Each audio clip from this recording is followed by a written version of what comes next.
Je me présente à la présidence des États-Unis. Même si le plus dur reste à faire, la candidature de Kamala Harris à la Maison-Blanche, annoncée ce lundi au cours d'une des matinales télé les plus regardées aux États-Unis, suscite déjà une certaine effervescence. Sénatrice démocrate de Californie depuis janvier 2017, Kamala Harris a déjà derrière elle une solide expérience de dirigeante. En plein shutdown, elle a attaqué Donald Trump. Il prend le peuple américain en otage à cause d'un projet orgueilleux qu'il appelle un mur. Alors que 800 000 personnes essaient de savoir comment elles vont payer leur loyer, leur hypothèque. C'est complètement irresponsable. Ces gens ne veulent pas un mur, ils veulent leur salaire.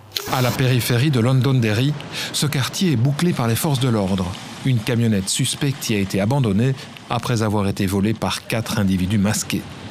2 heures plus tôt, une autre camionnette avait déjà été volée par 3 hommes, masqués eux aussi.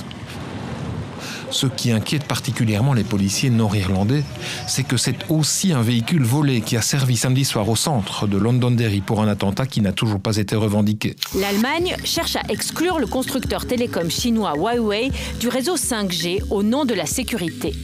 Notre souci principal, c'est la sécurité dans le domaine des infrastructures des réseaux.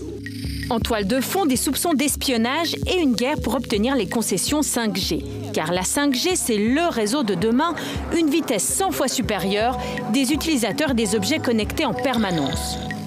Pour cela, il faut installer beaucoup d'antennes. Et si c'est une entreprise chinoise qui le fait, de nombreux pays redoutent que le gouvernement chinois ait accès aux données.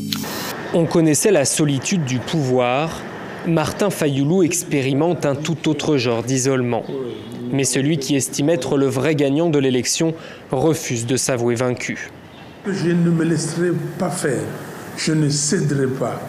J'ai demandé au peuple congolais de ne pas reconnaître la décision de la Cour constitutionnelle. 2, j'ai demandé à la communauté internationale de ne pas considérer ces résultats comme des résultats normaux.